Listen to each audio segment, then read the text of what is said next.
तो एटम के स्ट्रक्चर को पढ़ने के लिए काफी सारे एक्सपेरिमेंट्स हुए। ऑन उस एक्सपेरिमेंट से, उन सारे एक्सपेरिमेंट से कुछ रिजल्ट्स निकाले गए। ठीक। तो इस चैप्टर में अपना जो टॉपिक ऑफ स्टडी होगा वो उनके एक्सपेरिमेंट्स ही होंगे और उनके रिजल्ट्स होंगे। ठीक है, तो दोनों मेमोराइज करना है। ठीक है। तो सबसे पहले एटॉमिक थ्योरी में डाल्टन्स की एटॉमिक थ्योरी आती है। और मैंने आपको होमवर्क भी दिया था क्लास 9 का एनसीईआरटी पढ़ के आने के लिए।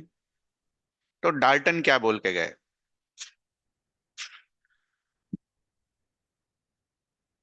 Atoms are indivisible.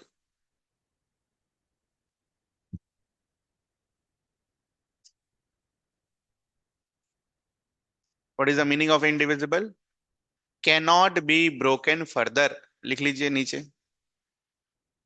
Cannot be broken further.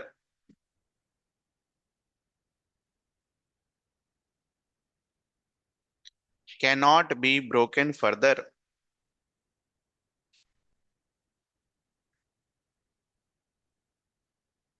And because of this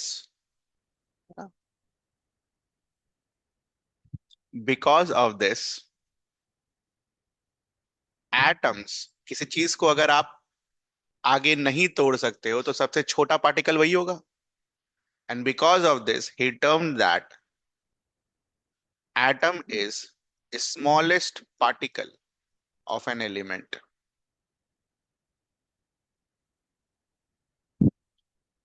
किसी चीज को अगर आप तोड़ नहीं सकते हो, उसके पीछे जा नहीं सकते हो, तो वो सबसे क्या होगा? छोटा।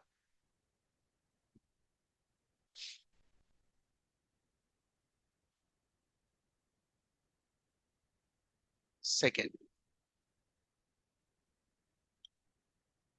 atoms of same element are same while atoms of different element, ये बहुत लिखना है इसमें, है ना? डिफरेंट सब लिखवा भी देंगे, टेंशन नहीं लेने का। ये सबसे बड़ा चैप्टर यही है आपके। टाइम भी लगेगा इसको करने में हमें। atoms of same element are same while atoms of different elements are different। Example क्या मतलब हुआ इसका? इसका ये मतलब हुआ, से फॉर एग्जाम्पल आपने सोडियम एलिमेंट उठाया और इसके एटम्स को देखे, तो सारे एटम्स क्या होंगे? एक जैसे। ठीक है। तो अगर आपने सोडियम और मैग्नीशियम के एटम को उठाया तो दोनों के एटम में क्या होगा? फर्क होगा। तो ऐसे करके अलग कलर के पेन से बना लो। दो को कंपेयर करोगे तो दोनों के एटम्स अलग अलग होंगे, किसी एक को खाली देखोगे तो उसके एटम्स क्या होंगे? सेम। तो ऐसे करके बना लेना।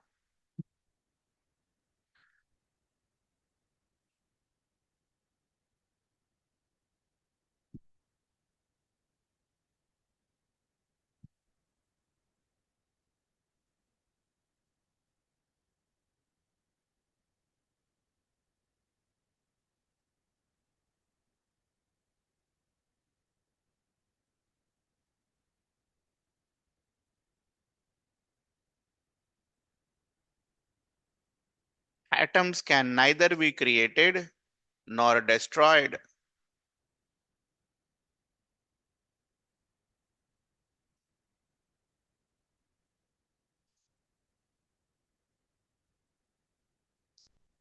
डाल्टन का ये theory was able to explain law of conservation of mass, जो हमने लास्ट क्लास में देखा था।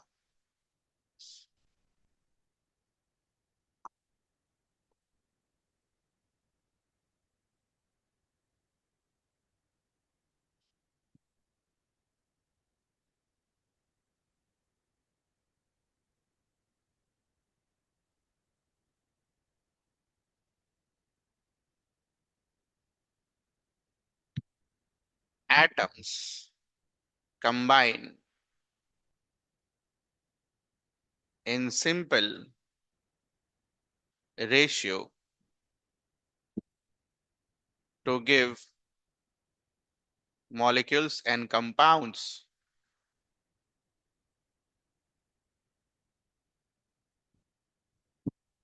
ये भी लास्ट क्लास में देखा था. Law of constant proportion.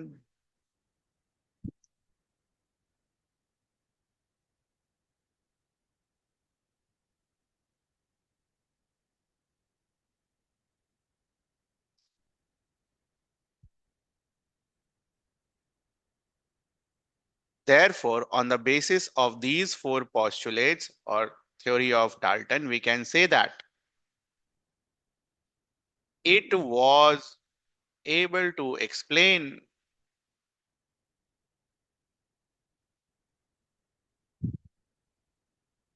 law of chemical combinations, जो लास्ट क्लास में आपने देखा था. और लॉ ऑफ केमिकल कॉम्बिनेशंस में कौन कौन से लॉ? मास वाला, डेफिनेट प्रोपोर्शन वाला और मल्टीपल प्रोपोर्शन वाला.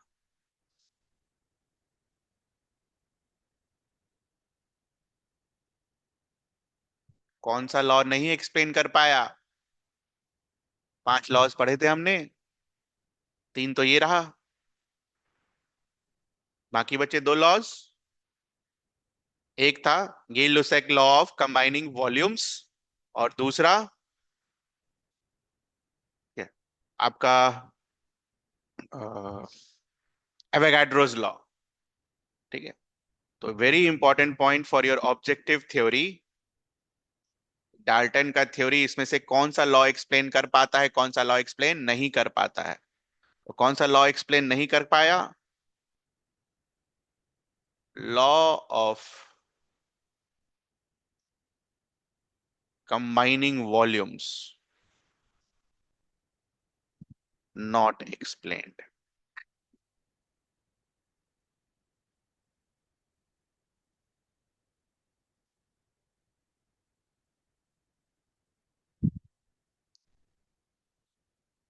तो वेरी इंपॉर्टेंट पार्ट चैप्टर 1 में लिखा है, law of gaseous volume could not be explained. ये तो थ्योरी के लिए याद रखिएगा. Law of gaseous volume was not explained by Dalton's atomic theory. ठीक है. तो यहीं से एक चीज आती है कि डाल्टन का एटॉमिक थ्योरी जो उसने दिया था उसमें कुछ ड्रॉबैक्स थे. पहला ड्रॉबैक तो यही है, क्या? कि उसने कंबाइनिंग वॉल्यूम्स के लॉ को एक्सप्लेन नहीं कर पाया. अगला थ्योरी कब आएगा?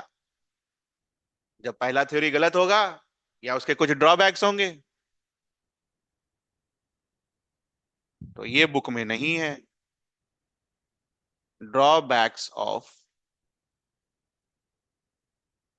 Dalton's atomic theory.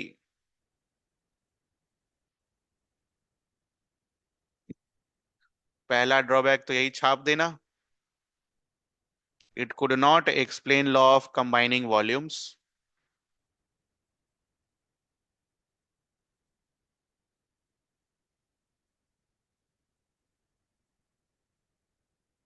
It could not explain the law of combining volumes.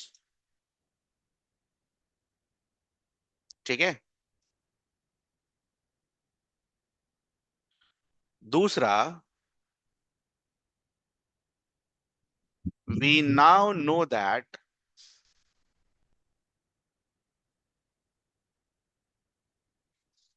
atoms have subatomic particles such as, बोलो क्या क्या है सब atomic particles? Electron, proton and neutron. It was unable to explain this also, क्योंकि उसने क्या बोला, atom सबसे छोटा है। बस ये इस पर अंडरलाइन जरूर करना, वी नाउ नो दैट, उस समय नहीं था नोन।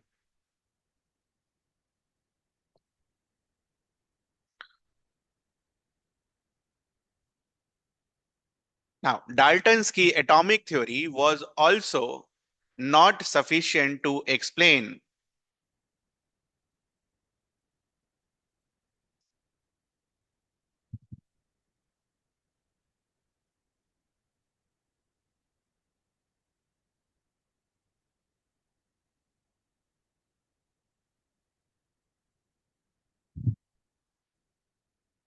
ये लिखवाया था मैंने आपको पहले चैप्टर में, आइसोटोप्स एंड आइसोबार्स को, क्लोरीन वाला परसेंटेज जो निकालने वाला सवाल था, isotopes. What are isotopes? Same atomic number, different mass number. What are isobars? Same mass number, different atomic number. 9 में भी था।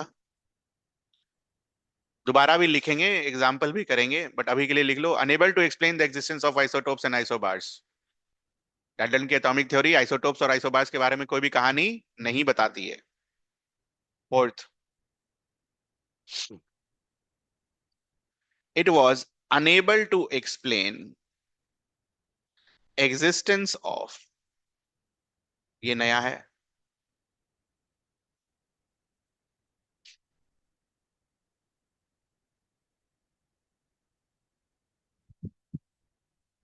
Non स्टोइचियोमेट्रिक compounds. अब ये क्या है, non स्टोइचियोमेट्रिक compounds?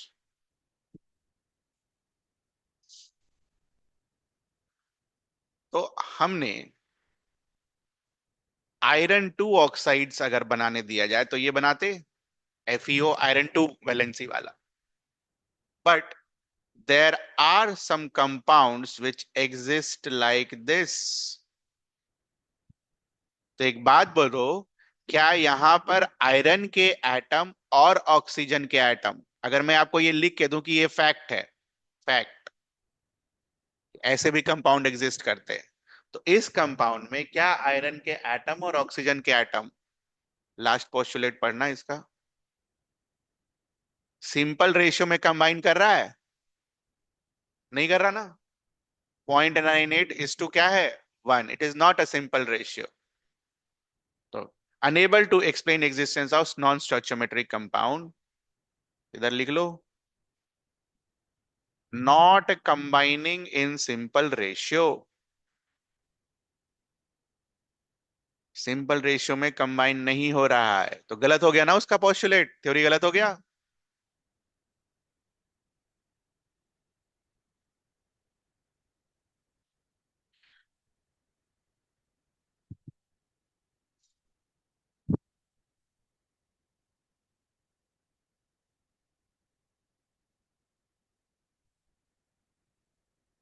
Atomic theory was unable to explain the phenomenon of radioactivity।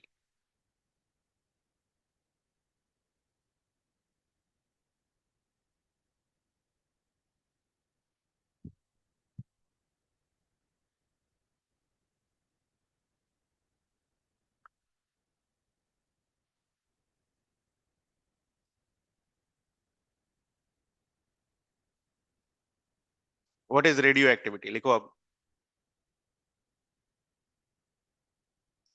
Book भी खोलो, chapter 2। लिखना है तो लिख सकते हो, और बुक से मार्क करना है तो बुक से मार्क कर सकते हो, लेकिन आपके नोट्स में होना चाहिए ये लिखा हुआ। Again this radio activity was the discovery of experiments. Experiments चल रहे थे उस समय पर 1800 और 1900 में। तो वहां क्या ऑब्जर्व किया गया कि when electron strike a material in the cathode ray tubes, क्या होता भी आएगा थोड़ी देर में, it causes fluorescence in the fluorescent material place outside the cathode ray tubes. Fluorescence का मतलब चमकना। ठीक?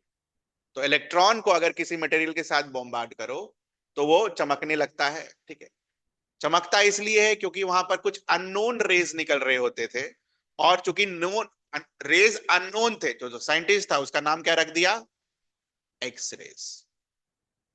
ठीक है, उसके बाद उसने उस एक्सरेज की प्रॉपर्टी पढ़ी, और एक्सरेज की प्रॉपर्टी जब उसने पढ़ी तो ये दोनों प्रॉपर्टी याद रखना एक्सरेज के बारे में, they are not deflected by the electric and magnetic fields, and they have a very high penetrating power.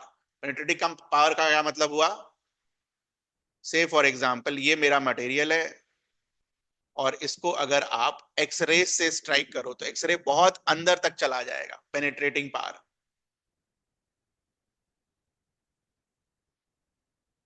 इन दो प्रॉपर्टी की वजह से ही basically X-rays are used to study interior of an objects. X-ray की कहानी लिख लेंगे हम।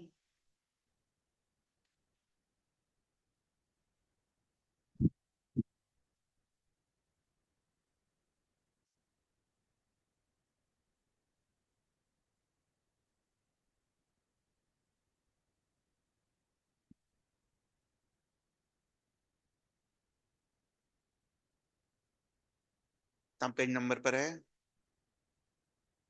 पेज 33। अच्छा नहीं, 33 नहीं होगा, हाँ 33, पेज 33।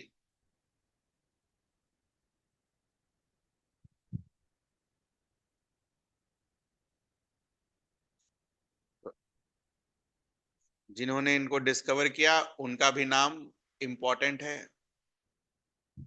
मेमोराइज करना है, कभी कभी परेशान करने के लिए ये सब सवाल भी पूछता है।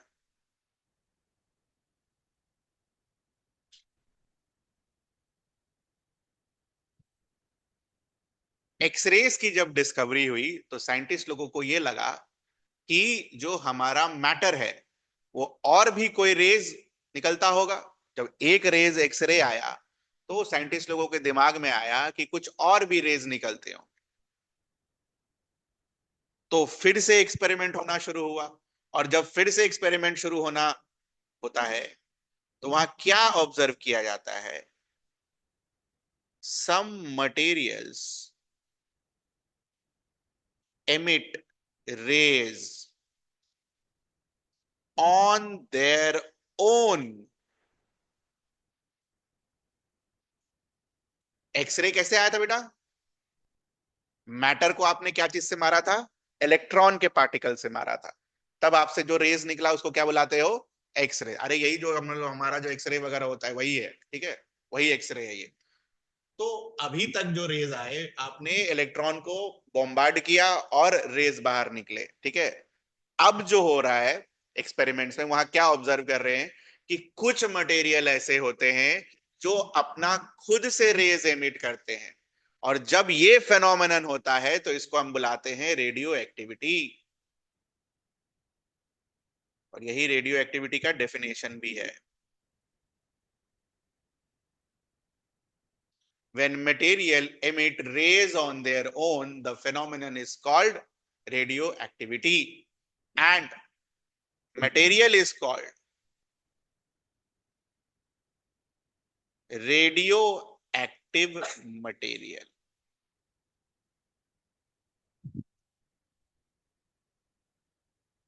Material is called radioactive material. Example is uranium. और भी मटेरियल है, एक एग्जाम्पल है यूरेनियम का।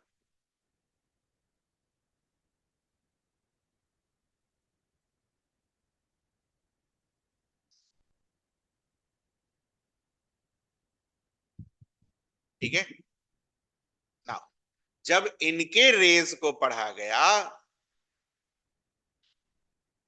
तो क्या ऑब्जर्व किया गया कि रेज तीन टाइप के होते हैं। रेडियो एक्टिविटी में तीन तरीके के रेज निकलते हैं।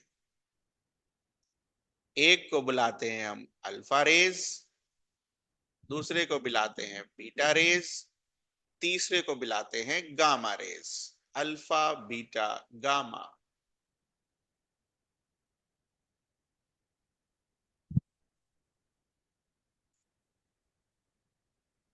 Alpha is denoted by this, beta is denoted by this, and gamma is denoted by this.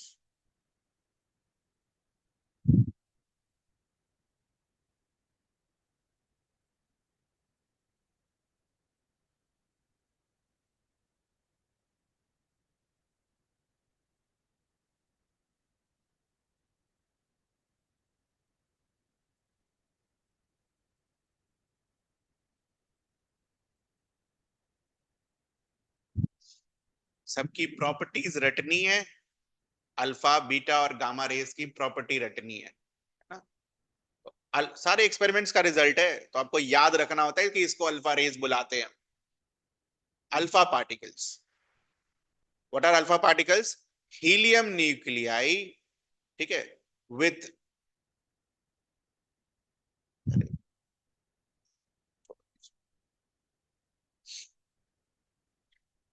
This is your alpha particle,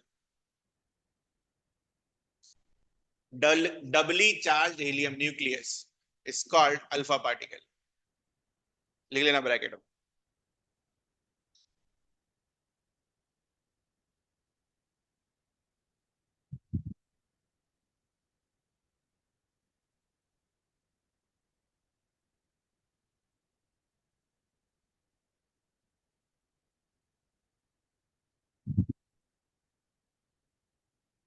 ठीक है, नाउ तो हम क्या बोल सकते हैं, अल्फा रेस जो हुआ it comprises of particles.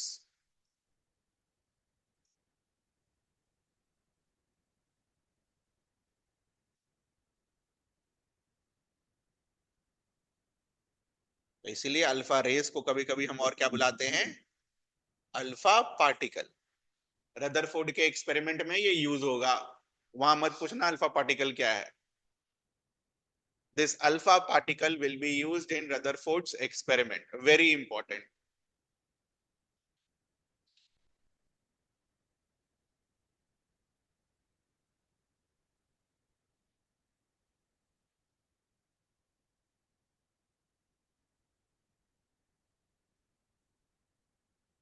Now what was beta particle? It was negatively charged particle similar to electron। Again ये भी पार्टिकल ही है।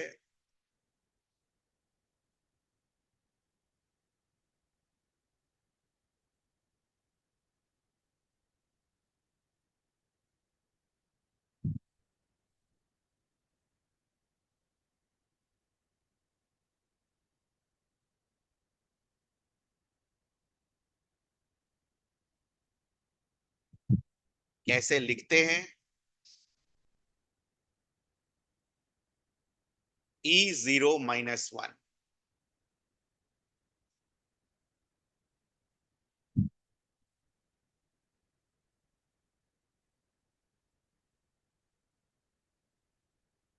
ठीक है,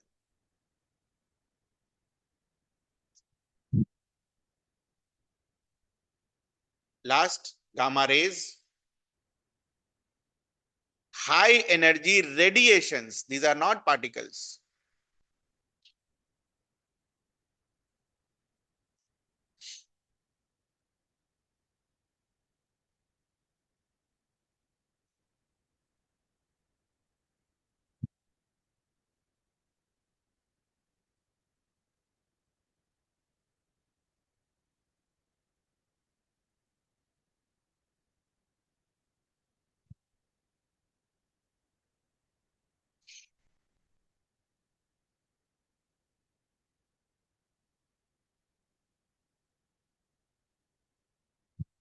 ठीक है, पहले वाले पर चार्ज कैसा आया, पॉजिटिव। दूसरे वाले पर कैसा आया, नेगेटिव। और तीसरा क्या होगा, भाई रटने के लिए बता रहा हूं, न्यूट्रल।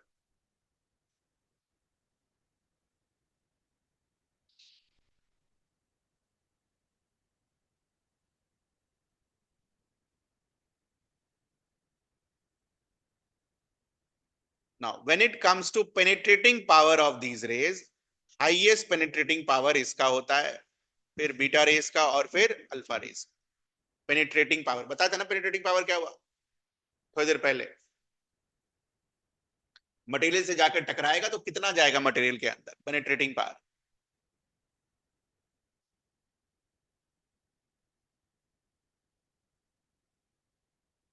ध्यान रखना, जिसके पास ज्यादा एनर्जी होता है उसका पेनिट्रेटिंग पावर ज्यादा होता है, हाईएस्ट। सब आपके बुक में दे रखा है, ठीक है।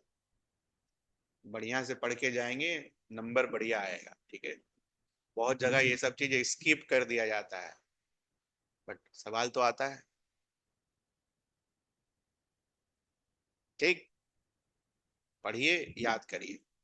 मैंने पहले ही बोला है, ये वाला जो चैप्टर है मैक्सिमम रटने वाला है, ठीक है, क्योंकि एक्सपेरिमेंट और उसके रिजल्ट्स को आपको याद रखने।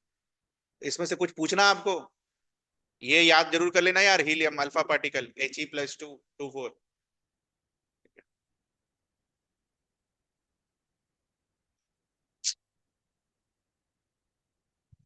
टिक करके लिखो यार, मास नंबर ऊपर लिखते हैं, एटॉमिक नंबर नीचे लिखते हैं।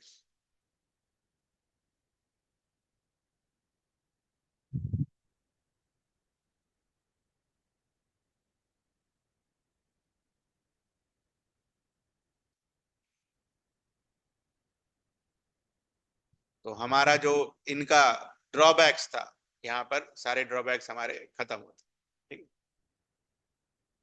नेक्स्ट जो फेज है लर्निंग का, उसमें बेसिकली कुछ एक्सपेरिमेंट्स हो रहे थे विथ रेस्पेक्ट टू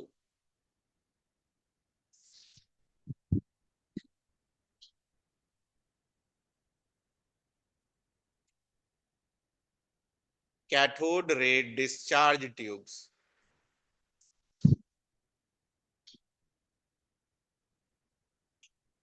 अब ये डिस्चार्ज ट्यूब क्या है, ठीक है।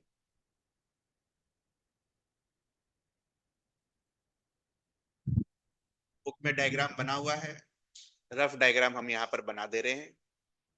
तो एक ग्लास ट्यूब हुआ करता था, और इस ग्लास ट्यूब को आप क्या करते हो, वैक्यूम पंप लगाकर इसके अंदर जो गैस है उसको सब बाहर पहले निकालते, वैक्यूम लगा,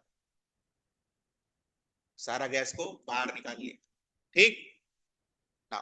सारा गैस को बाहर निकालने के बाद, अब अंदर में तो कोई गैस नहीं है, तो हम अपनी मन मर्जी का गैस को क्या कर सकते हैं, इंट्रोड्यूस करा सकते हैं। और उसके बाद वो गैस कैसा बिहेव करेगा, उसके बिहेवियर को हमको पढ़ना है, डिस्चार्ज ट्यूब्स, ठीक है। अभी खत्म नहीं हुआ है। डिस्चार्ज ट्यूब पर दो इलेक्ट्रोड्स होंगे, एक को बुलाएंगे हम कैथोड, दूसरे को बुलाएंगे हम एनोड। इनको एक्सटर्नली एक हाई वोल्टेज सोर्स से कनेक्ट किया जाएगा।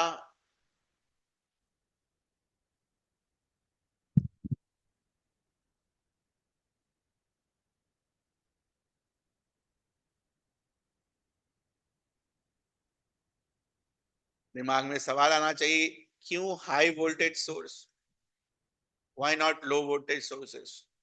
तो हाई वोल्टेज सोर्स से इसलिए कनेक्ट करते हैं ताकि जब आप इस ट्यूब के अंदर अपना मनचाहा गैस डालें तो वो गैस क्या हो, आयोनाइज।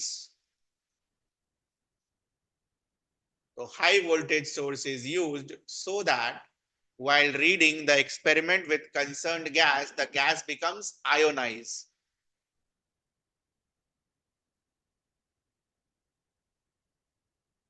अब गैस को क्यों आयोनाइज करना है बेटा, कॉमन सेंस, ठीक है।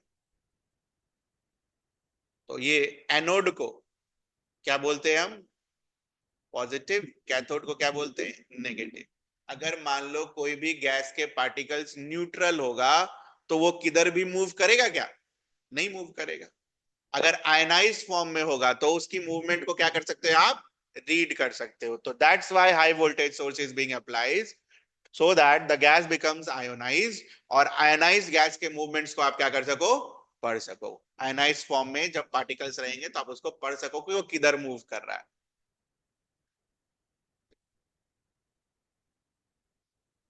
तो ध्यान से पहले सुनेंगे फिर लिख लेंगे, लिखने के लिए है, किताब में भी है, मार्क भी किया हुआ है, कोई इशू नहीं है। ध्यान से सुनिएगा। तो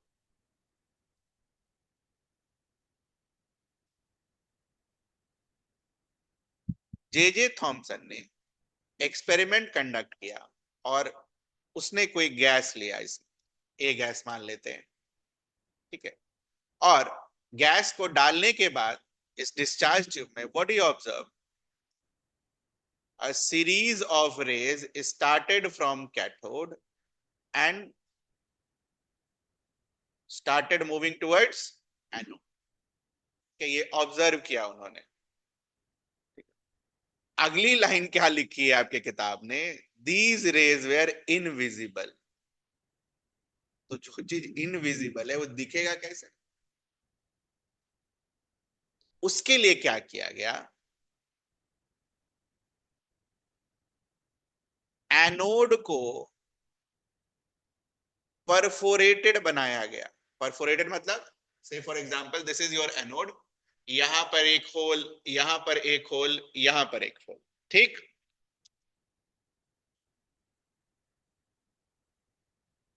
उसके बाद एनोड के पीछे एक स्क्रीन लगाई गई जिंक सल्फाइड की। जिंक सल्फाइड की प्रॉपर्टी क्या होती है कि इस पर अगर कोई पार्टिकल टकराता है तो ये ग्लो करने लगता है, ठीक है। और इस तरीके से जब ग्लो होता है तो इस फेनोमेनन को हम क्या बुलाते हैं, फ्लोरोसेंस, ठीक है। अब वापस से एक्सपेरिमेंट पर आते हैं। तो जब ये इनविजिबल पार्टिकल एनोड पर पहुंचेगा तो एनोड में जो वो होल्स होंगे उसको क्रॉस करेगा, अगर पार्टिकल होगा तो क्रॉस कर कर कहां तक टकराएगा, जिंक सल्फाइड के स्क्रीन पर। तो एक्सपेक्टेशन क्या था कि अगर कोई रेज एग्जिस्ट करता होगा, क्योंकि दिखेगा तो नहीं क्योंकि वो इनविजिबल है, तो एनोड को क्रॉस करने के बाद जिंक सल्फाइड के स्क्रीन पर क्या दिखना चाहिए आपको, फ्लोरोसेंस। तो क्या एक्चुअल में ऐसा दिखा? हाँ दिखा। जिंक सल्फाइड के स्क्रीन पर आपको ग्लोइंग दिखी, जिसको हम फ्लोरोसेंस बुलाते हैं। और वहां से ये कंक्लूड किया गया कि ये जो पार्टिकल्स हैं चूंकि कैथोड से स्टार्ट हो रहे हैं और एनोड की तरफ जा रहे हैं, that's why they were termed as what, cathode rays, ठीक है। तो कहानी जो मैंने बोली वो क्लियर है आपको? अब लिखना क्या है वो देख लो, लिख ही लो, थोड़ा समय लगेगा, कोई बात नहीं, we will be doing that. लिख लो। तो पहले लिखो, construction of discharge tube, construction of discharge tube.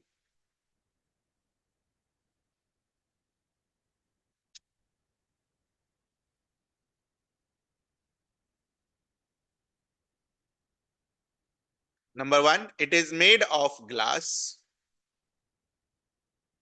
लिखिएगा प्रॉपर, काम चोरी मत करिएगा। जितना जल्दी लिखेंगे आपका लिखने का हैबिट बढ़ेगा, सोचने का भी हैबिट बढ़ेगा। Containing, sorry, is made of glass. Second, it consists of two thin pieces of metal called electrodes.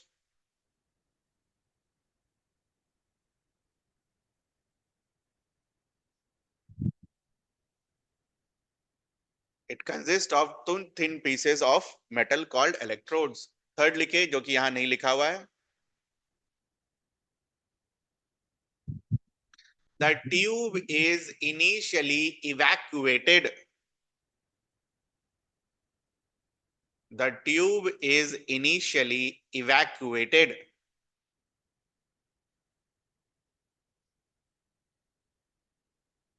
Tube is initially evacuated.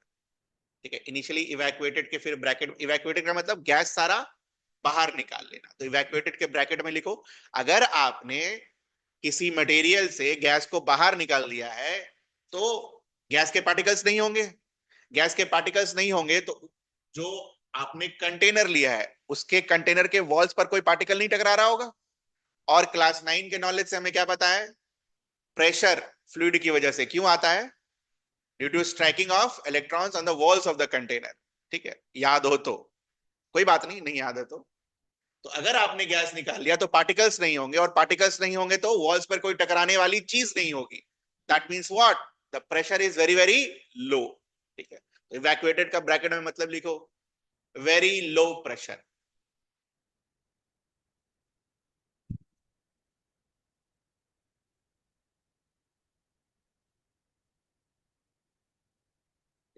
4th point लिखो, थ्रू अ नैरो ओपनिंग। ठीक है, इसके बारे में बात कर रहे हैं, ये देख लेना। Through a narrow opening we can introduce any gas in the discharge tube.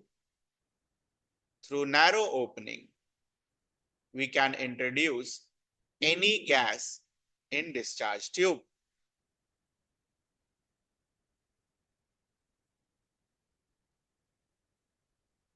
Next, by applying high voltage,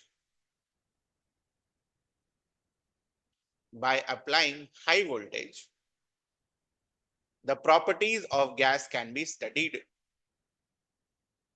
By applying high voltage, properties of gas can be studied. By applying high voltage, properties of gas can be studied. Bracket में इसमें भी लिखिए, high voltage implies,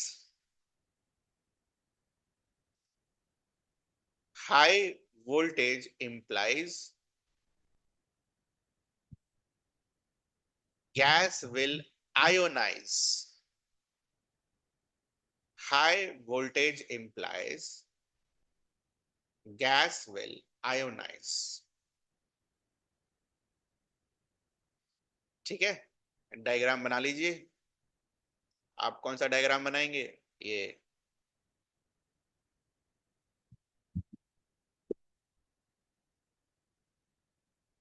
zinc sulphide का diagram दूसरे वाले में बनेगा, जब एक्सप्लेन करेंगे तब बनाइए। अरे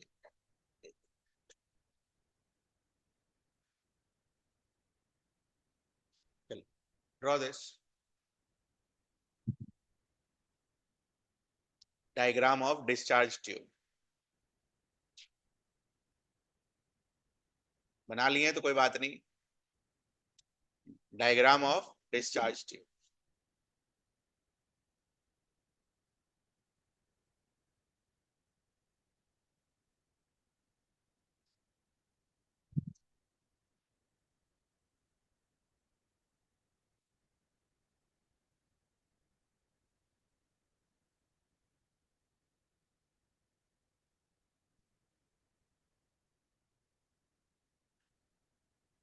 डिस्चार्ज ट्यूब में आपको पूछना है कुछ, construction, glass tube, gas evacuation, high voltage, ये सब। डिस्चार्ज ट्यूब में कुछ ऐसा चीज जो आपको नहीं समझ में आया हो?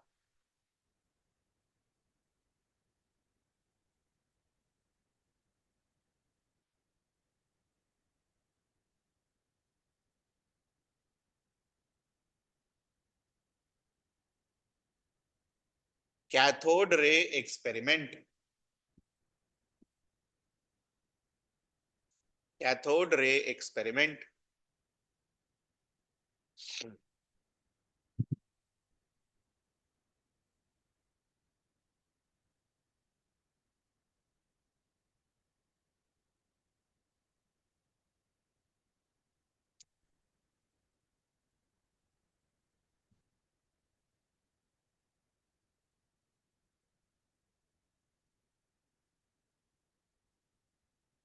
When gas was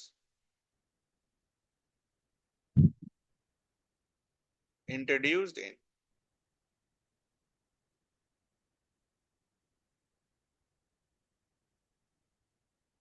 discharge tube, and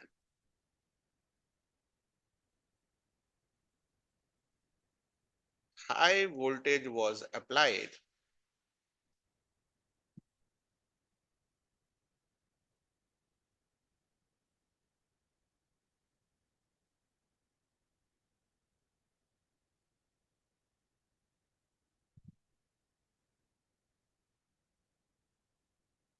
Then following things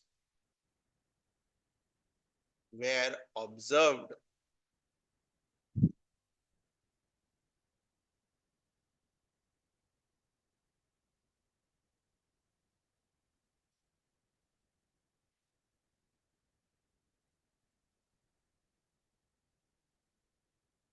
Glass tube started to glow.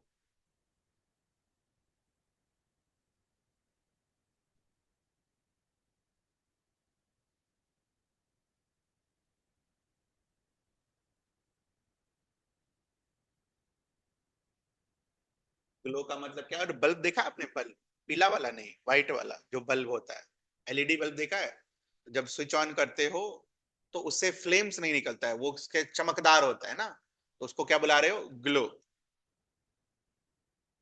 The question is why it started to glow. Because some invisible particles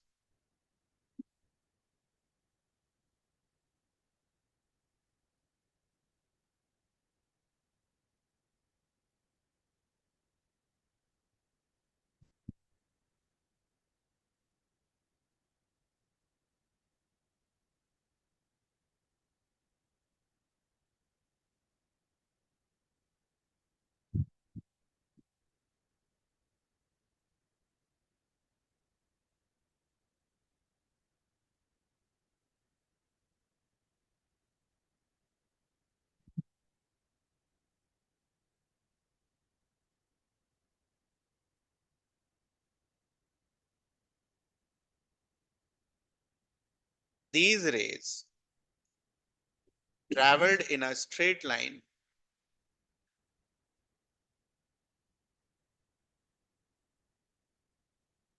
from cathode to anode.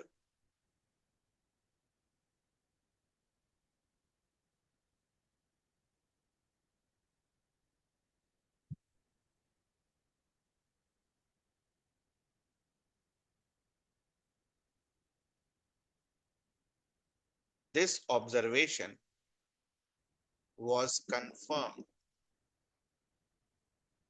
using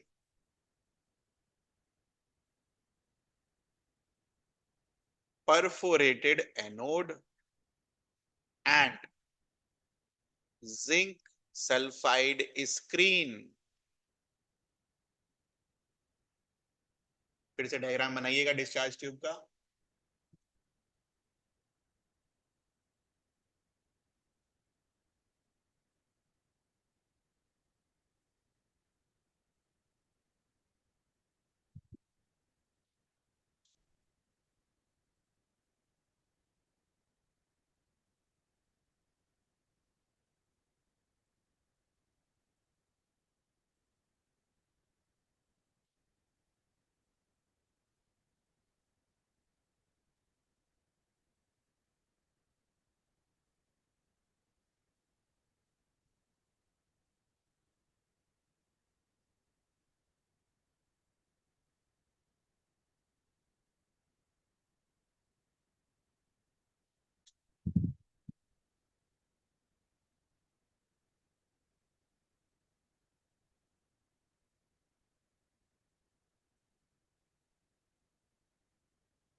बन गया.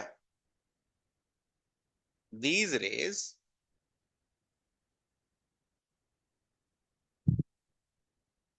after passing the perforated anode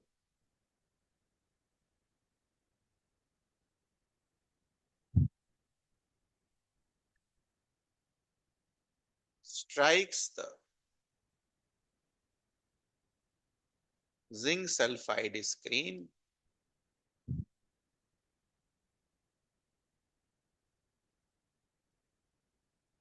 producing a bright spot.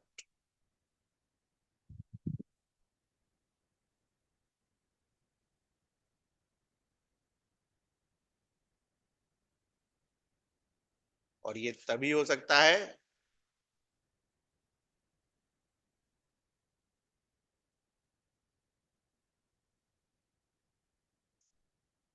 जब इस race में कुछ क्या होंगे, particles होंगे, तभी वो टकराएगा और तभी जिंक सल्फाइड क्या करेगा, ग्लो करेगा।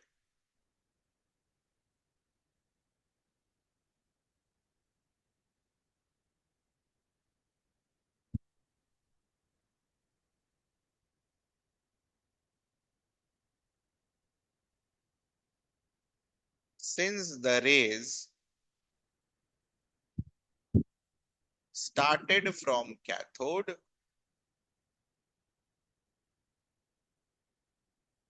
they were termed as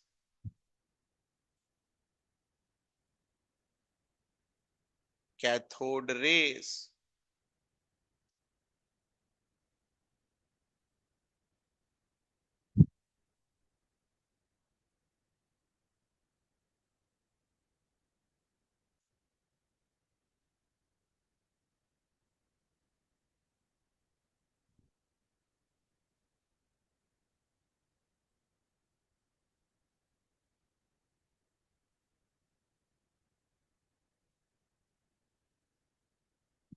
Conclusions from the experiment.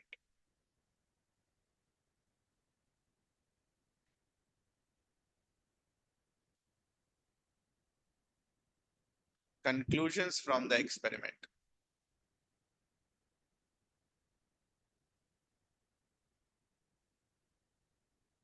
पहला,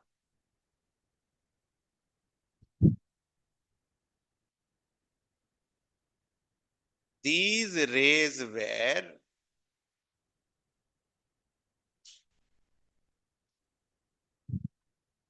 independent of gas taken in discharge tube.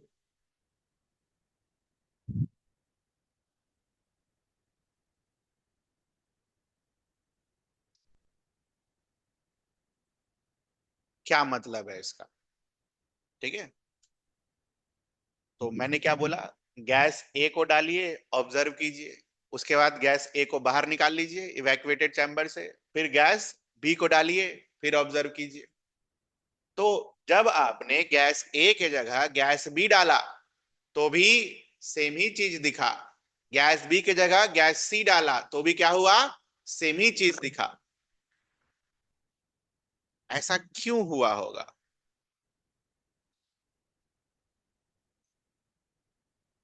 Gas को जब आप हाई एनर्जी दोगे तो व्हाट विल हैपन, ये चार्ज फॉर्म में डेवलप होगा। ठीक है, और इसके साथ कुछ पार्टिकल निकलेंगे। तो अगर मान लेते हैं कि ये पॉजिटिव चार्ज में डेवलप हो रहा है तो ये किस पार्टिकल किस फॉर्म में होगा, नेगेटिव। ये क्यों लिया, इसको माइनस क्यों नहीं माना, इसको प्लस क्यों नहीं माना? बिकॉज रेस किधर से किधर जा रहा है, माइनस से पॉजिटिव की तरफ। तो पॉजिटिव की तरफ अगर पार्टिकल जा रहा है तो पार्टिकल के ऊपर कैसा साइन आएगा, माइनस साइन, क्योंकि पॉजिटिव टर्मिनल नेगेटिव चार्ज को अट्रैक्ट करेगा ना बेटा। तो इसलिए पार्टिकल के ऊपर मैंने कौन सा साइन डाला है, minus sign.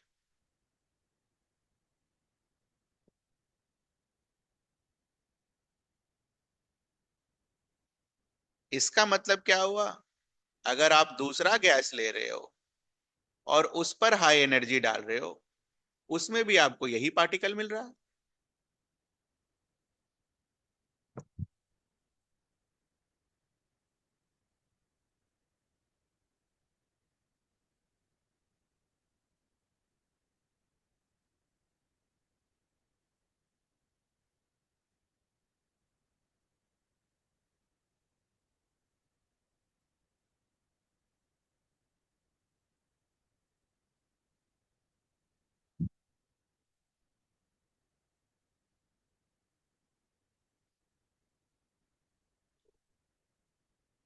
These rays were independent of gas taken in discharge tube. दूसरा कंक्लूजन क्या आप निकाल सकते हो कि ये जो पार्टिकल है, these particles are common to each and every gases, तभी सेम पार्टिकल निकलेगा.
These particles were later experimented in electric field.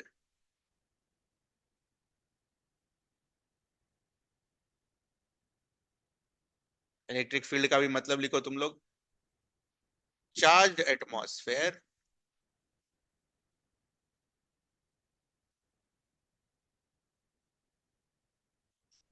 and was observed to deflect towards positive charges. Confirm करने के लिए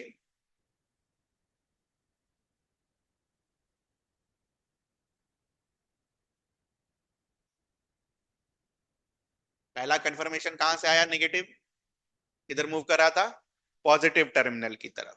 दूसरा कंफर्मेशन क्या किया कि इन्होंने ये सारे चार्जेस पार्टिकल को कलेक्ट किया और इनको इलेक्ट्रिक फील्ड में जाकर देखा कि इलेक्ट्रिक फील्ड में ये किधर डेविएट होता है. तो इलेक्ट्रिक फील्ड में ये सारे चार्जेस किधर डेविएट हुए, पॉजिटिव की तरफ. नाउ दे कंफर्म्ड ये पार्टिकल का चार्ज कैसा था,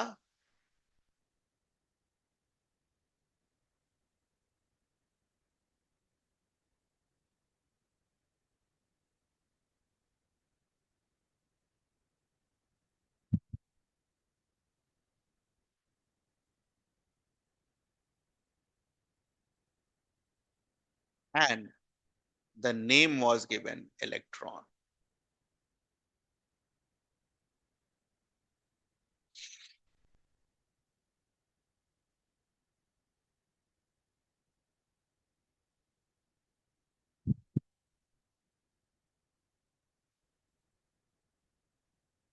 तो इसी के उल्टे कंक्लूजन से आप क्या बोल सकते हो, इलेक्ट्रॉन का चार्ज कैसा होगा बेटा, माइनस होगा प्लस होगा, माइनस. इलेक्ट्रॉन्स वे नेगेटिवली चार्ज. और दूसरा,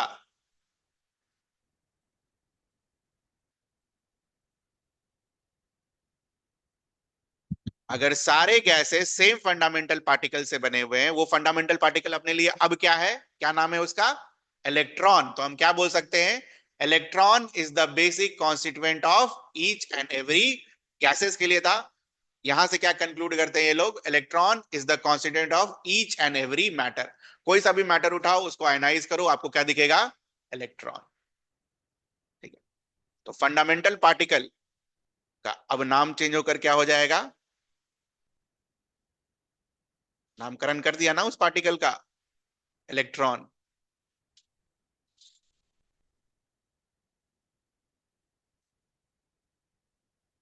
तो बी पॉइंट को दूसरी तरीके से कैसे लिखता है, electrons are basic constituent of each and every element. हर एलिमेंट में आपको देखने को मिलेगा। Electrons are basic constituent of each and every element.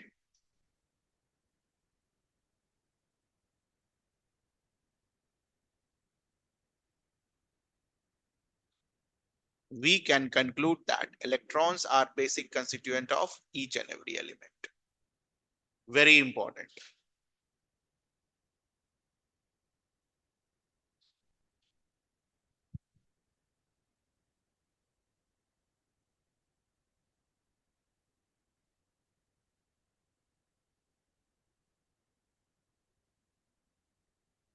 ठीक है, होमवर्क लिखिए, ये रीड कर जाइएगा।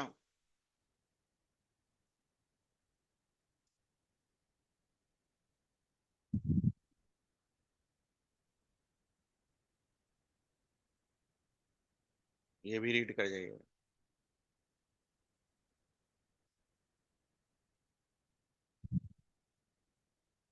जो जो चीजें लिखी हैं एक बार उसको पढ़ जाइए।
डन, करिए करिए।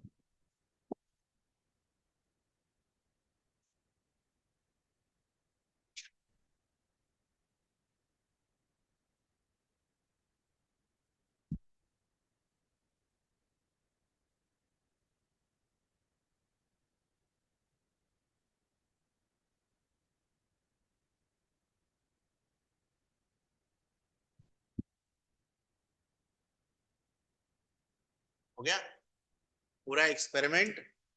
दिमाग में अगर रहा तो ठीक, अच्छी बात है, नहीं रहा तो जो लिख रहा हूं ये रहना चाहिए। Cathode ray travels from cathode to anode in straight line.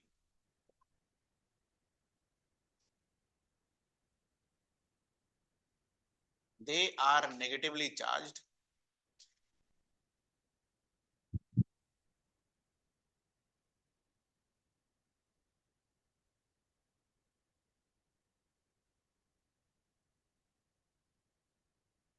Electrons are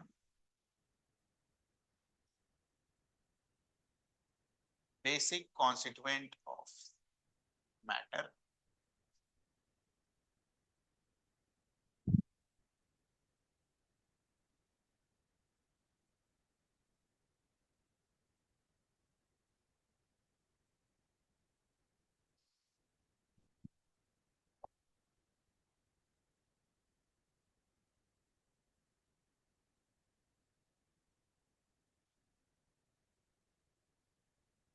They deflect towards positive electric field.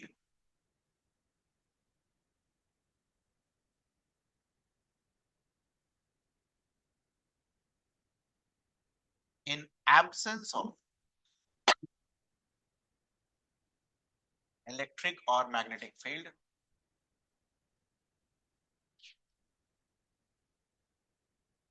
they will travel in a straight line.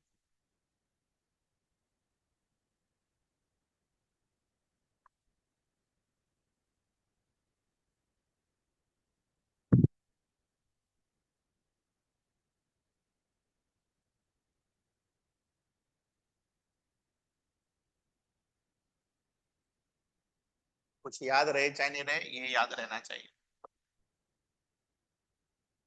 ठीक है, नेक्स्ट इज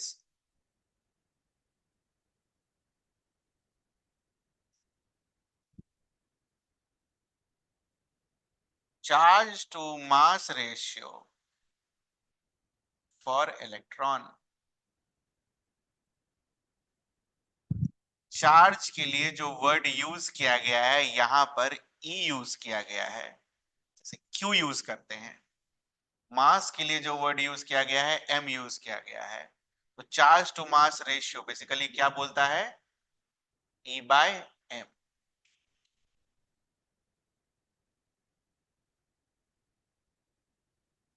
ठीक है, एक्सपेरिमेंट देख लीजिए, समझ लीजिए, बहुत कम सवाल इनसे आता है, बट ठीक है, समझना जरूरी है, किताब में है।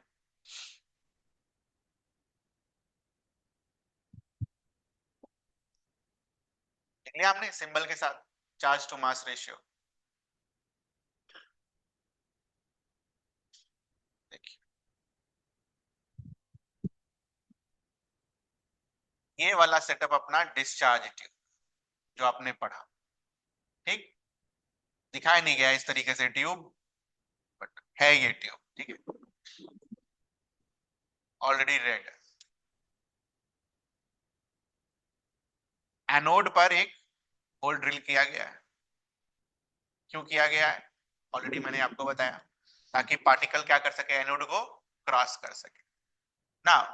जब हाई वोल्टेज सोर्स यहाँ पर अप्लाई होगा तो अभी एक्सपेरिमेंट क्या बोलता है, यहाँ से कौन सा रे निकलेगा, कैथोड रे निकलेगा। कैथोड रे बेसिकली कौन सा रे, क्या है, स्ट्रीम ऑफ इलेक्ट्रॉन। अब इलेक्ट्रॉन बुला सकते हैं ना हम उसको ना। व्हाट हैपेंस, क्या करते हैं ये एक्सपेरिमेंट में जे जे थॉमसन, वही डिटरमाइन करते हैं e by m ratio for an electron. What it did, magnet को पहले इस तरीके से रखा गया, दिस इज मैग्नेट, और दो चार्ज्ड प्लेट्स को इस तरीके से रखा गया। मैग्नेट को इन्होंने क्या किया, ये पूरा एक्सपेरिमेंटल सेटअप है, केस वन,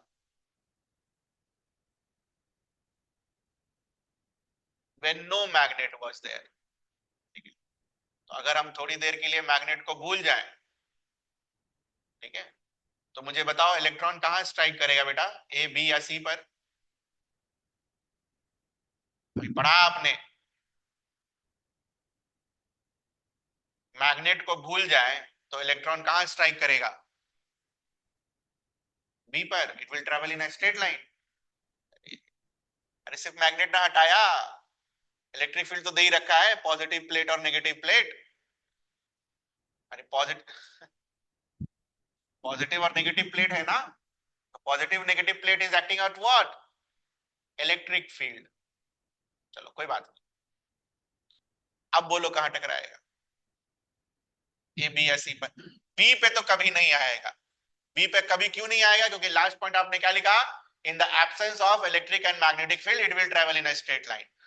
हमने बस खाली मैग्नेट हटाया है तो मैग्नेटिक फील्ड हटा होगा, इलेक्ट्रिक फील्ड अभी भी है, तो इलेक्ट्रिक फील्ड के प्रेजेंस में किधर जाएगा वो, बोलो, ए की तरफ। माइनस चार्ज है ना बेटा, माइनस चार्ज किधर अट्रैक्ट होगा, पॉजिटिव की तरफ, तो जाएगा तो किधर बेंड होगा, पॉजिटिव की तरफ। तो लिखो case one, no magnet,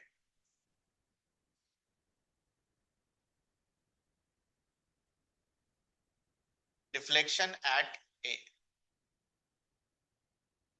deflection at A.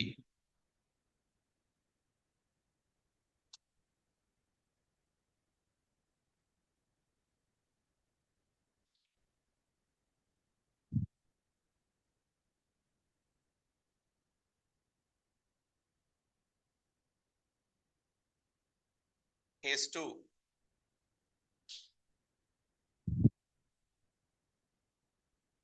No electrodes, इसको इलेक्ट्रोड्स बुला रहे हैं। ये ब्लू वाला, ये वाला इलेक्ट्रोड नहीं, ये वाला नहीं हुआ तो क्या होगा? हाँ, ये वाला अगर कैथोड एनोड नहीं हुआ तो क्या होगा? कैथोड रे बनेगा ही नहीं। तो वो वाला इलेक्ट्रोड नहीं, ये दोनों इलेक्ट्रोड ब्लू और येलो वाले, नो इलेक्ट्रोड। डिफ्लेक्शन एट सी।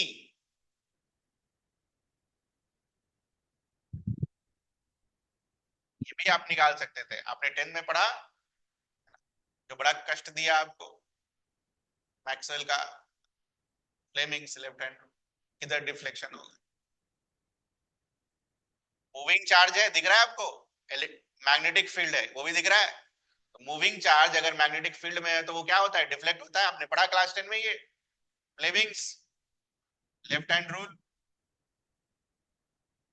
उसका डिफ्लेक्शन कहाँ आएगा? सी पर। Now what he did,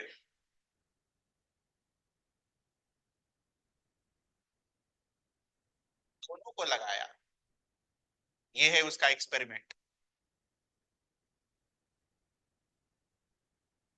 electric field भी लगाया और मैग्नेटिक फील्ड भी लगाया, दोनों प्रेजेंट है।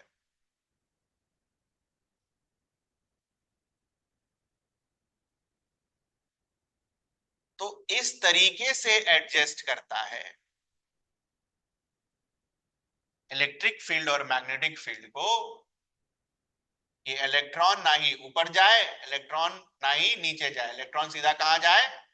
बी पर। तो ये एडजस्टमेंट करके किया जाता है।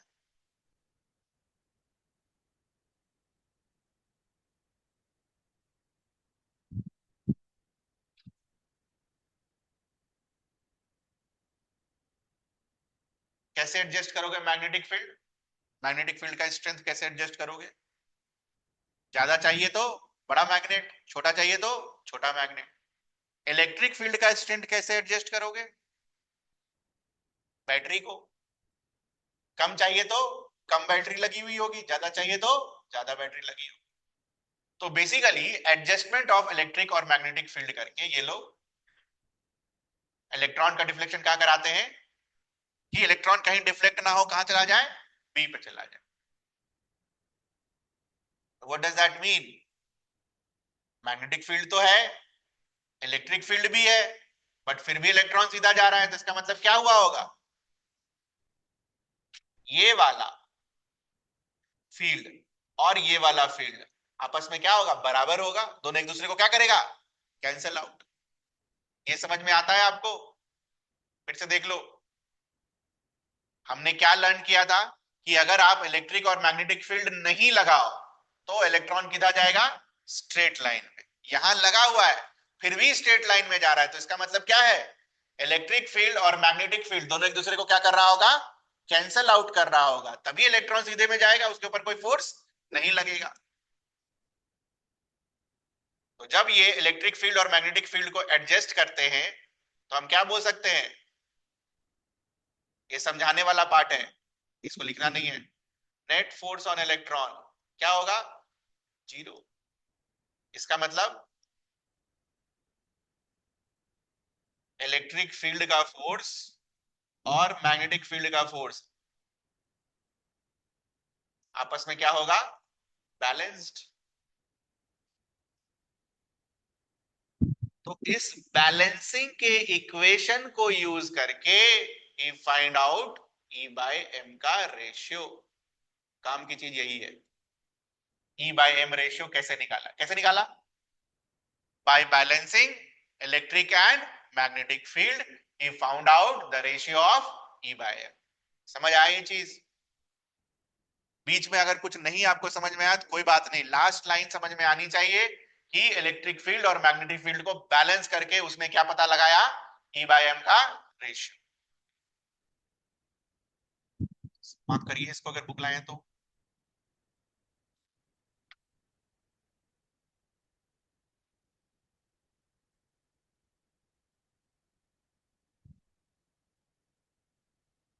यही वाला लाइन खाली मार्क करिएगा।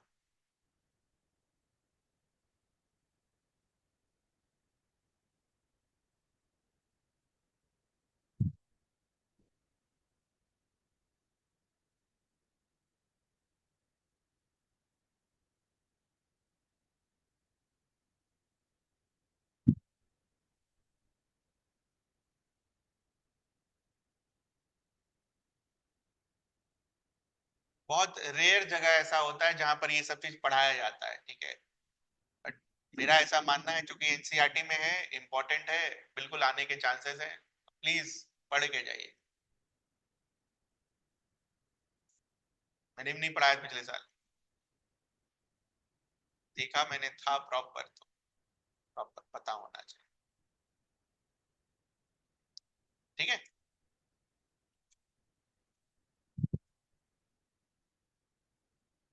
उसके बाद इनके एक्सपेरिमेंट का ऑब्जर्वेशंस।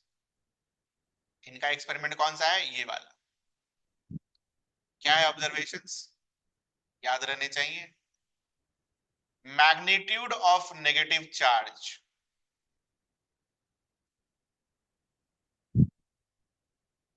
अगर ज्यादा होगा तो डिफ्लेक्शन क्या होगा, ज्यादा होगा। More the magnitude, more the deflection.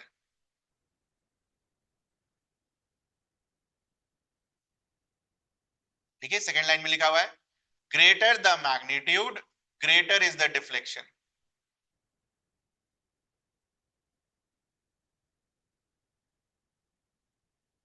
Common sense भी है। मान लो आपने एक इलेक्ट्रिक फील्ड लगाया है, ठीक है, बड़ा स्ट्रेंथ का, और एक ऐसा चार्ज है जिसके ऊपर चार्ज बहुत कम है। चार्ज बहुत कम है तो कम डिफ्लेक्ट करेगा, चार्ज अगर ज्यादा है तो ज्यादा अट्रैक्ट करेगा, तो मोर डिफ्लेक्शन।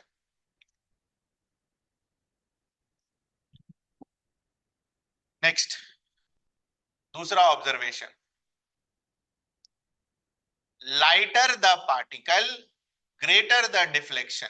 जितना हल्का होगा उतना ज्यादा डिफ्लेक्शन होगा। अगेन कॉमन सेंस, भारी पार्टिकल ज्यादा डिफ्लेक्ट करेगा या हल्का वाला।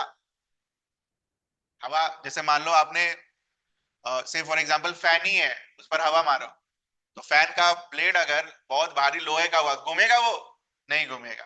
प्लास्टिक का हुआ तो घूम जाए। तो lighter the particle greater the deflection. Mark करिए इसको। उन्होंने क्या ऑब्जर्व किया अपने एक्सपेरिमेंट पर,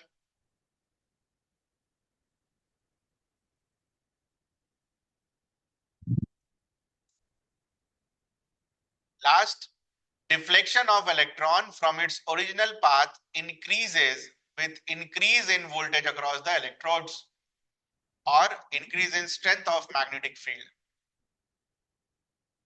छोटा मैग्नेट की जगह बड़ा मैग्नेट लगाओगे तो ज्यादा डिफ्लेक्ट होगा, और एक बैटरी की जगह 10 बैटरी लगाओगे तो ज्यादा डिफ्लेक्ट होगा।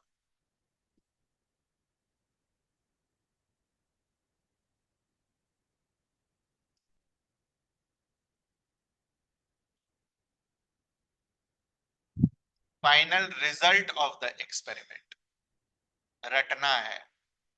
जितना डिजिट तक दे रखा है उतना डिजिट तक रटना है। 1.758820 into 10 raised to power 11 coulomb per KG.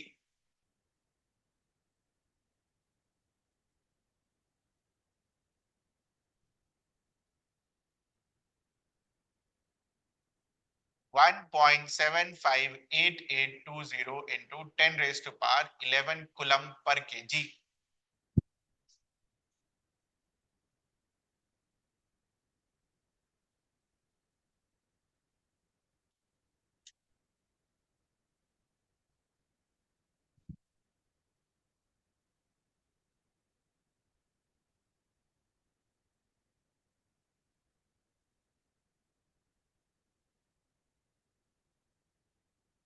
तो थॉमसन इलेक्ट्रॉन के ऊपर चार्ज निकाल के नहीं दिया, थॉमसन क्या निकाल के दिया आपको, E/m का रेशियो। ध्यान रखना, ये सब आता है ऑब्जेक्टिव में। इसके बाद एक और साइंटिस्ट थे जिनका नाम क्या था, मिलिकन। मिलिकन ने बेसिकली क्या प्रोवाइड किया, चार्ज का वैल्यू जो कि हम क्या रखते हैं, 1.6 into 10 raise to power -19 coulomb. So it was Millikan who provided the value of the charge on electron। वो वैल्यू क्या है, 1.6 into 10 raised to power minus 19 coulomb.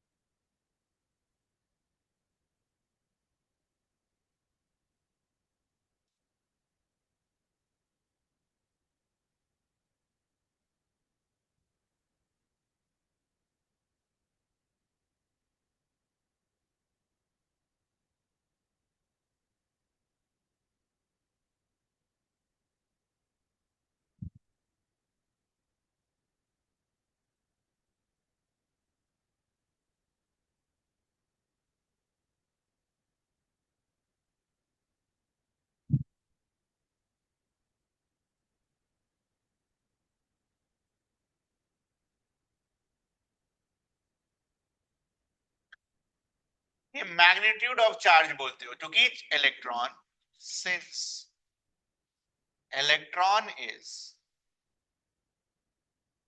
negatively charged,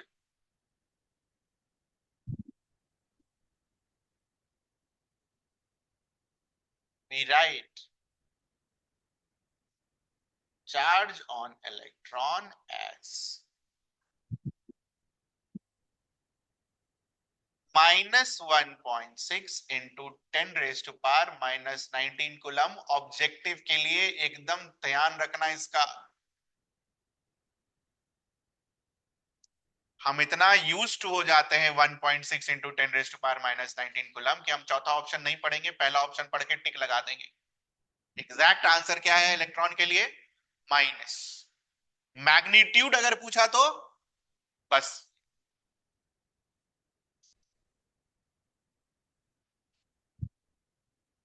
यही सब छोटा छोटा चीज है ना जहां आपको परेशान करता है एग्जामिनर, और यही सब चीज छोड़ के चले जाते हैं हम।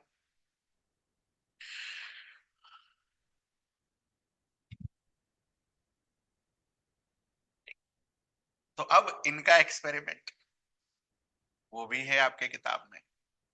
देखो मैं कुछ एक्स्ट्रा नहीं करा रहा हूं, जो है उतना पढ़ा रहा हूं, उतना पढ़ाना जरूरी है। तो मिल्कन का जो एक्सपेरिमेंट था, उस एक्सपेरिमेंट का नाम याद रखना है, ऑयल ड्रॉप मेथड। है ना सभी के बुक में ऑयल ड्रॉप मेथड? ठीक है, फोटो देखो नीचे एक्सपेरिमेंटल सेटअप का।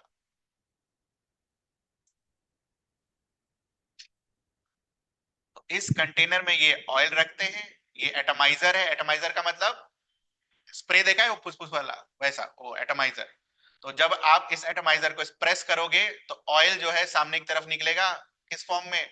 ड्रॉप्स के फॉर्म में, मिस्ट के फॉर्म में। ड्रॉप भी नहीं, mist. Drop and mist are different. ठीक है, एटमाइजर। नाउ ये जो ड्रॉप्स बन गया,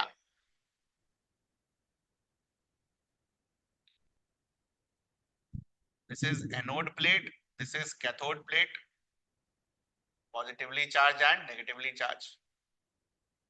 इस ड्रॉप, इस एनोड वाले प्लेट पर एक होल है जिससे क्या हो सके? ड्रॉप पास कर सके। एक आध ड्रॉप पास करेगा, बहुत सारे ड्रॉप्स बने, एक ड्रॉप पास करेगा। तो जब ड्रॉप उधर पास करेगा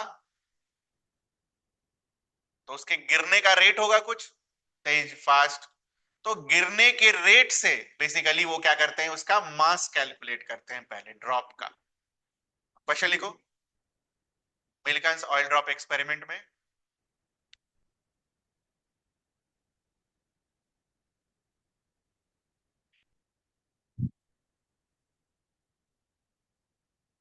how was the mass of oil drop calculated? How was the mass of oil drop calculated? क्यों कैलकुलेट कर रहे हैं उसके भी पीछे रीजन है, जब आएगा तब देखा जाएगा। Answer is by measuring the rate of fall of these droplets, Millikan was able to measure the mass of oil droplets. ये सब बेटा अगर एग्जाम में आ गया, सही में बता रहा हूँ, किस नहीं बनने वाला है सब। आता भी है।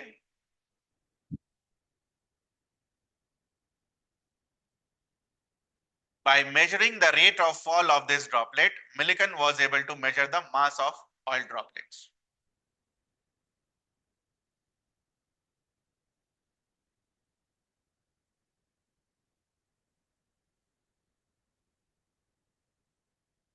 ठीक है,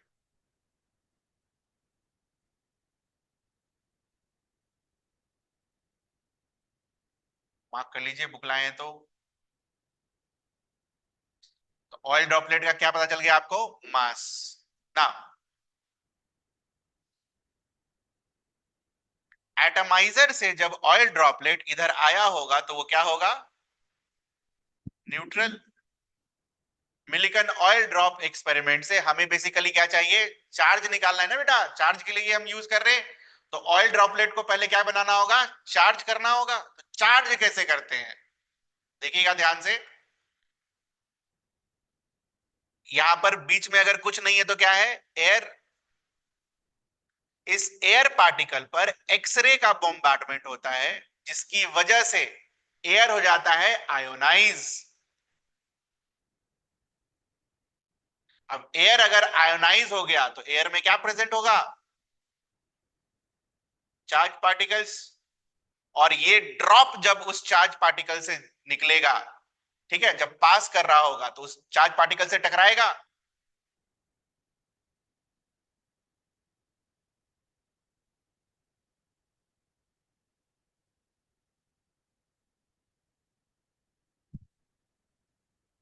और ड्रॉप के ऊपर क्या आएगा? चार्ज। लिखो इसको। How was charge created on drop particle? How was charge created on oil drop?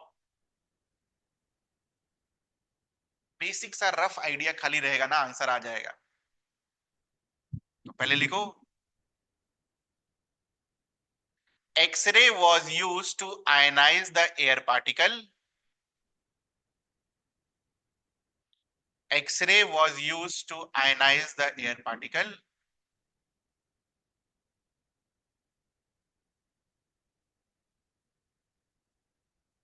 X-ray was used to ionize the charged particle. When oil drop collided with this charged particle, when oil drop collided with this charged particle, when oil drop collided with this charged particle, electrical charge was developed on oil droplets. Electrical charge was developed on oil droplets.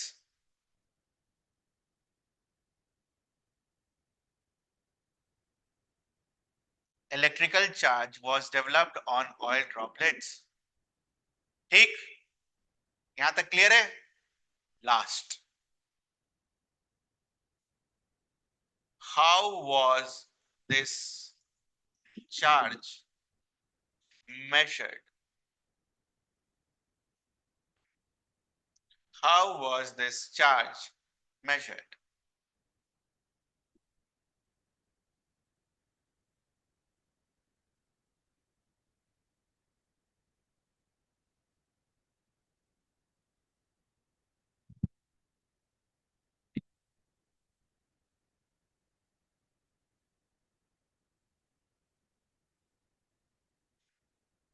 हो गया?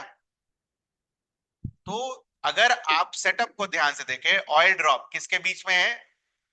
दो electrodes के बीच में, दो electrodes के बीच में है, तो इसका मतलब it is in what, which field? Electric field. और अभी थोड़ी देर पहले हमने आपको लिखाया था कि इलेक्ट्रिक फील्ड में जब चार्ज पार्टिकल होता है तो वो क्या एक्सपीरियंस करता है? फोर्स।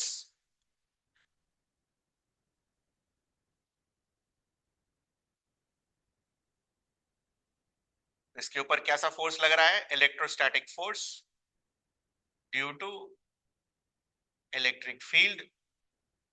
दूसरा, चूंकि ये नीचे गिर रहा है तो ग्रेविटी का फोर्स, और कोई भी चीज फ्लूइड मीडियम में जब नीचे आती है तो उसके ऊपर एक फ्रिक्शनल फोर्स लगता है जिसको हम विस्कस फोर्स बुलाते हैं।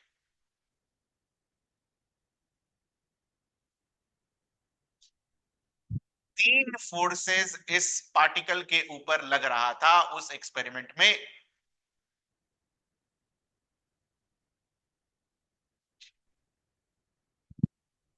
Bye carefully balancing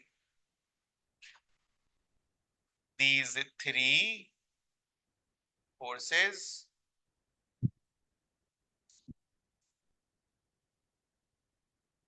he was able to measure the charge.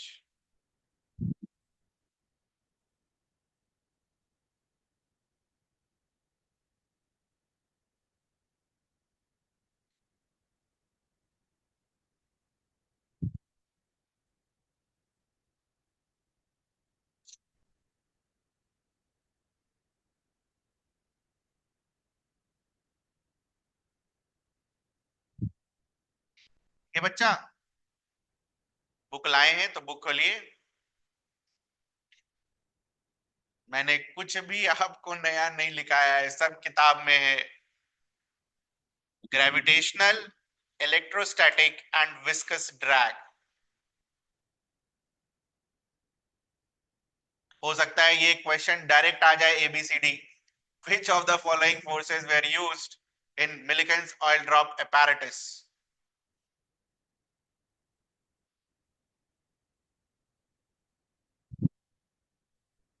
इस बार तो दो दो किताब, तीन तीन किताब याद करके जाना है 2 साल में।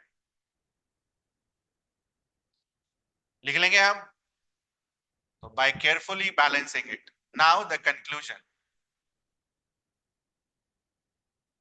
What he concluded.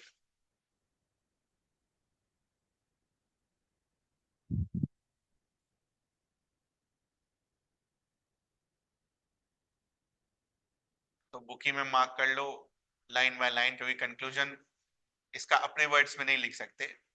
Magnitude of electric charge on the droplets, magnitude of electric charge on droplets, very important बेटा, इज ऑलवेज, इसका कोई एक्सेप्शन नहीं है, an integral multiple of the electric charge E.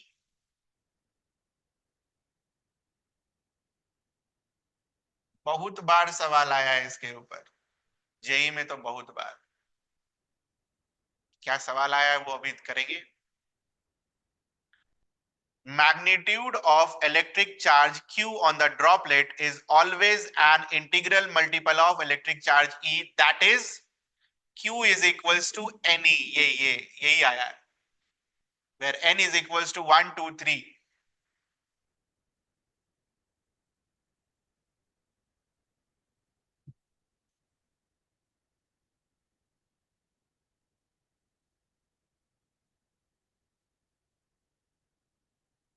Note हो गया?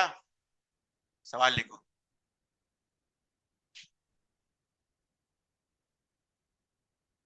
इस टॉपिक पर सवाल लिखो, Q is equals to n e के ऊपर। Check whether this charge is possible or not। A 2.5 into 10 raised to power minus 19 coulomb। B 9.6 into 10 raised to power minus 19 coulomb। Check करके बताइए किसी पार्टिकल के ऊपर ये चार्ज हो सकता है या नहीं। Very important.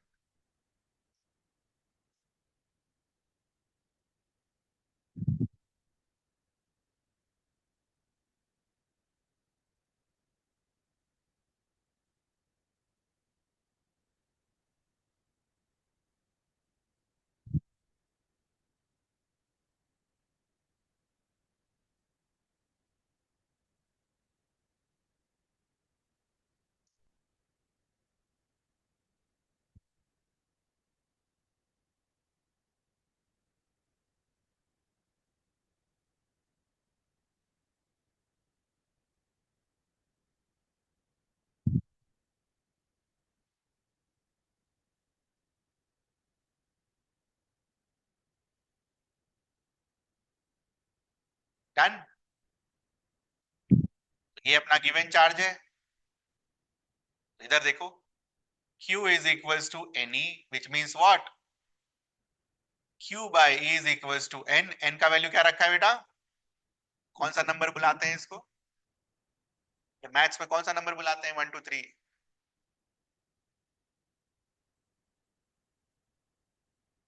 मतलब Q को E से डिवाइड कर दीजिए तो आपको नेचुरल नंबर मिलना चाहिए। Q को E से डिवाइड करो, ये गिवन है Q divided by E। E तो रटा हुआ होना चाहिए। Is it a natural number?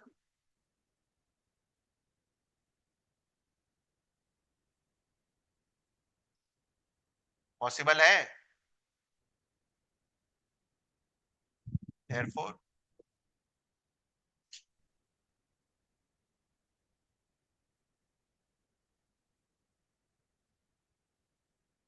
दूसरा वाला बिल्कुल पॉसिबल है।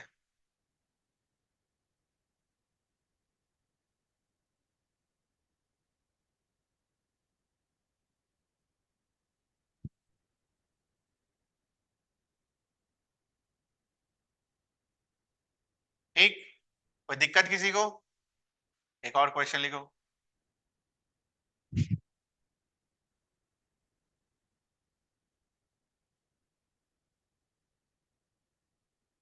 Find the mass of electron in KG. Find करना है, रट के नहीं लिखना, रटना है फाइंड करने के बाद। Find the mass of electron in KG. सब पढ़ा दिया मैंने आपको।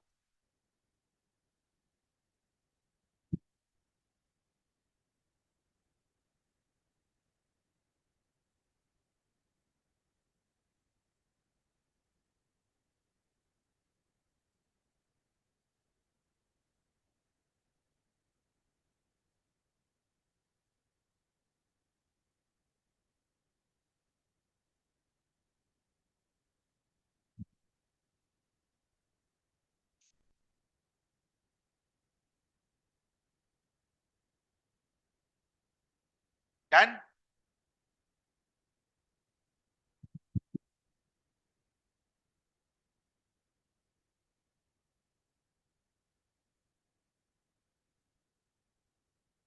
E बाय एम कितना आएगा, जो भी है इसके आगे, दिस मच। यूनिट क्या है, कूलम पर केजी। ये कौन बोल के गया?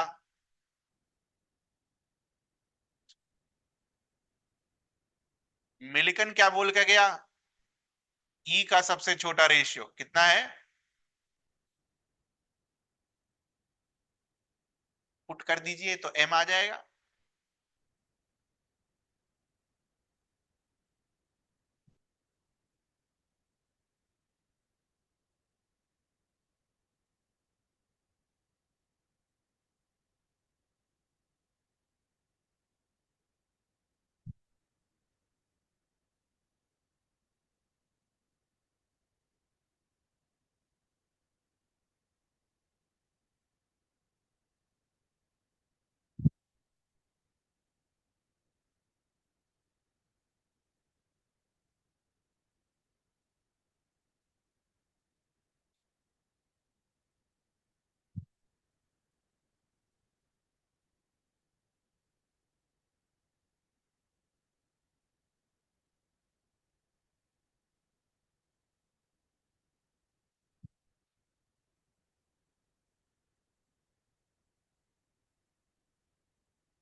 अरे डिवाइड जल्दी करिए।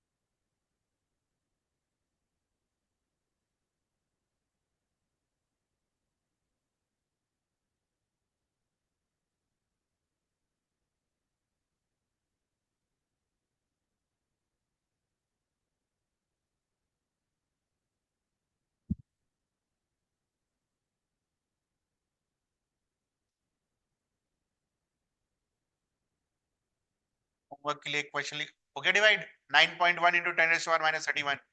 होमवर्क के लिए क्वेश्चन लिखिए।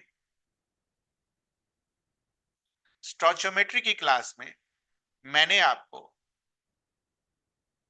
1 U is equal to how many kgs का डेरिवेशन कराया था, याद है? नहीं याद है तो कोई बात नहीं, फिर से करना। तो उस रिलेशन को यूज करके you have to find, homework किए, find the mass of electron in terms of U, find the mass of electron in terms of U। KG का तो पता ही है, 1U is equal to how many KG का relation लिखोगे तो relation से केजी को आप यू में कन्वर्ट कर सकते हो। तो ये होमवर्क है, कर लेना। कुछ पूछना आपको? पढ़िए रटिए कुछ रहिए, चैप्टर ऐसे ही है, कुछ नहीं कर सकते। खाली एक्सपेरिमेंट पढ़ना है, खाली थ्योरी पढ़ना है, उसके रिजल्ट्स को पढ़ना है और अप्लाई करने के लिए क्या क्या सवाल है वो कर लेंगे, काम हो जाएगा। तो ध्यान रखिएगा, याद करना है, याद, याद करेंगे तो अच्छा रहेगा, और अभी से याद करेंगे तो आपका मेमोरी पावर भी बढ़ेगा। जब ऑर्गेनिक वगैरह सब आएगा तो याद करने का क्षमता बढ़ेगा। तो आप करेंगे तो आपके लिए अच्छा होगा, नहीं तो आप परेशान रहेंगे पूरा 2 साल। और केमिस्ट्री में वही फिर 100 में कितना आएगा, 33, 34, कोई उपाय नहीं है फिर। जितनी जल्दी आप इस बात को समझ जाए उतना अच्छा है आपके लिए, जा सकते हैं आप।